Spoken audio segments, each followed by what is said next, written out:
Welcome बच्चों, मैं are के सिंह ऑनलाइन क्लासेस में आप सभी का स्वागत करता हूं और आज देखेंगे हम लोग क्लास 6 की वर्कशीट नंबर 7।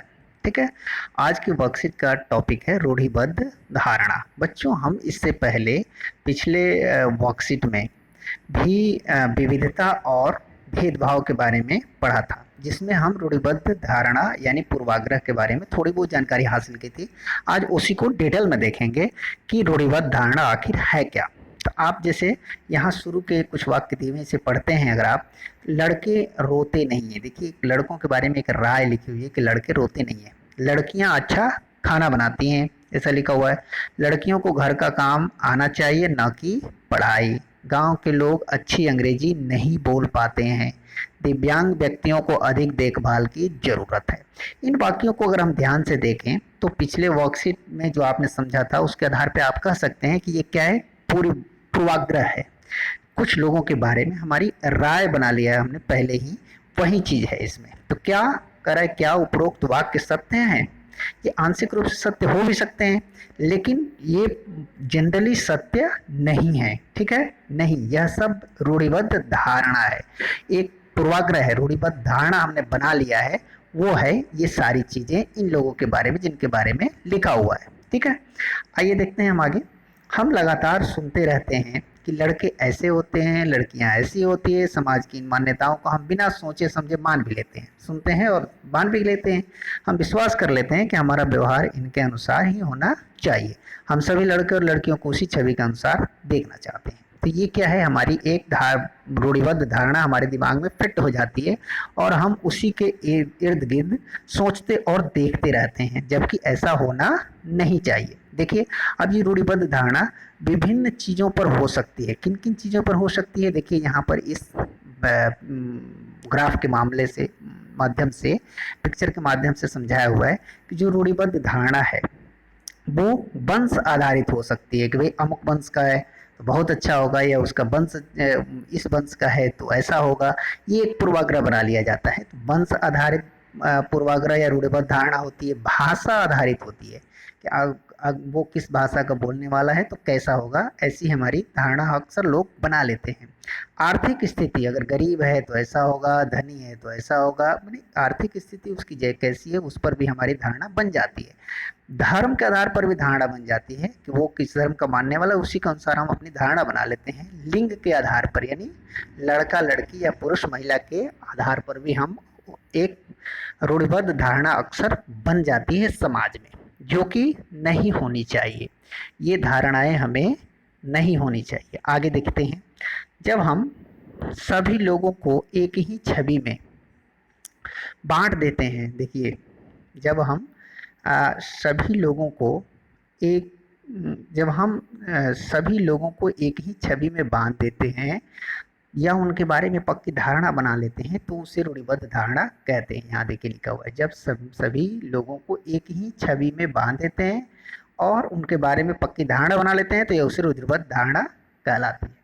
इस प्रकार की धारणाएं प्रत्येक इंसान को एक अनोखे और अलग व्यक्ति की तरह देखने से रोक देती है। हो सकता है कि कोई लड़कियां भी आप देखेंगे कि जैसे करें घर का काम तो बाहर का काम भी बहुत अच्छा कर लेती हैं, तो उससे हमारी परसेप्शन जो है रुक जाता है। एक तरह से हम नहीं देख पाते कि उस व्यक्ति के अपने कुछ खास गुण और क्षमताएं हैं। हर व्यक्ति का अपना अलग गुण और क्षमताएं होती है और उसको निखरने का मौका मिलना चाहिए। ठीक है, तो आइए अब प्रश्न उत्तर सेक्शन में देखते हैं। जैसे पहला प्रश्न दिया है, निम्नलिखित शब्दों को देखें और उससे जुड़ी रूढ़िबद्ध धारणा के उदाहरणों को लिखें। तो इस प्रश्न के उत्तर आप स्वयं भी लिख सकते हैं और हमने कुछ लिख के दिखाए भी आपको, उसकी मदद से आप स्वयं सोच करके लिखेंगे। यहाँ भी दूसरा प्रश्न है कि लड़के और लड़कियों से जुड़ी किन्हीं 4 रूढ़िबद्ध धारणाओं के बारे में लिखें। तो आइए देखते हैं प्रश्न उत्तर कैसे लिखना है और किस प्रकार से हम लिख सकते हैं। यहाँ देखेंगे पहला प्रश्न था कि निम्नलिखित प्रश्नों के देखें और इनसे जुड़ी रूढ़िबद्ध धारणा के उदाहरण लिखें। अब देखिए पहला शब्द क्या था, पश्चिमी कपड़े, दूसरा गांव वाले और तीसरा विदेशी। इसके बारे में आप कोई भी अन्य रूढ़िबद्ध धारणा भी जानते होंगे तो उसे भी आप यहाँ लिख सकते हैं। जैसे पश्चिमी कपड़े पहनने वाले, अक्सर हम लोग कहते हैं कि जो पश्चिमी कपड़े पहनते हैं वो अधिक आधुनिक होते हैं। गांव वालों के बारे में ऐसी हमारी परसेप्शन होता है कि गांव वाले अंग्रेजी नहीं बोल सकते, गांव वाले नासमझ होते हैं, गांव वाले सीधे साधे होते हैं, इस टाइप की चीज़ें, गांव वाले गरीब होते हैं, तो इस टाइप की चीज़ें हमारा परसेप्शन एक रूढ़िबद्ध धारणा बनी होती है, तो वो भी आप यहाँ लिखेंगे। विदेशी लोग अधिक पढ़े लिखे होते हैं, विदेशी लोग अधिक स्मार्ट होते हैं, विदेशी लोग अधिक धनी होते हैं, ऐसी हमारी धारणा, रूढ़िबद्ध धारणा बन गई है, तो उसे भी आप यहाँ पर लिख सकते हैं। ठीक है, आइए देखते हैं नेक्स्ट क्वेश्चन। प्रश्न 2 है, लड़के और लड़कियों से जुड़ी किन्हीं 4 रूढ़िबद्ध धारणाओं को लिखें। अब इसमें देखिए लड़कों के बारे में क्या राय है और लड़कियों के बारे में क्या है। अक्सर लोग कहते हैं कि लड़के बहादुर होते हैं, लड़के रोते नहीं हैं, लड़के माता पिता के सहारा होते हैं, लड़के खेल कूद में आगे होते हैं। वहीं जबकि लड़कियों के बारे में रूढ़िबद्ध धारणा है कि लड़कियों को घर का काम करना चाहिए, लड़कियों को खेल कूद में पीछे रहती हैं, लड़कियां बहादुरी का काम नहीं कर सकती, लड़कियों को संगीत और कला सीखनी चाहिए। तो इस तरह से हमारे समाज में बहुत सारी रूढ़िबद्ध धारणाएं व्याप्त हैं, हम सब में सुनने को मिलता है और किसी न किसी तरह से हमारे दिमाग पे प्रभाव डालता है। तो हमें इन रूढ़िबद्ध धारणाओं को से दूर रहना चाहिए, ताकि हम किसी व्यक्ति के एक्चुअल व्यक्तित्व को, उसकी क्षमताएं हैं, उसको विकसित होने का मौका मिले। हर व्यक्ति अपने आप में उस एक अनूठा होता है, उसके पास कुछ स्पेशलिटी होती है, और उसको हम रूढ़िबद्ध धारणाओं की नज़र से न देख करके उसको उसी व्यक्तित्व के रूप में देखना चाहिए और उसको उसके क्षमताओं को विकास करने का मौका मिलना चाहिए। बच्चों, इस सभी वर्कशीट में अब लास्ट में एक कोविड के संदर्भ में उच्च व्यवहार संबंधी संदेश आ रहा है, इसे हमें ध्यान से पढ़ना है और इसका अनुपालन करनी है। इसमें देखिए इस वर्कशीट में है 2 गज अथवा 6 फीट की शारीरिक दूरी का पालन करें। इसका मतलब आपने प्रचार में भी और विभिन्न माध्यमों से भी सुनना है कि 2 गज की दूरी है जरूरी।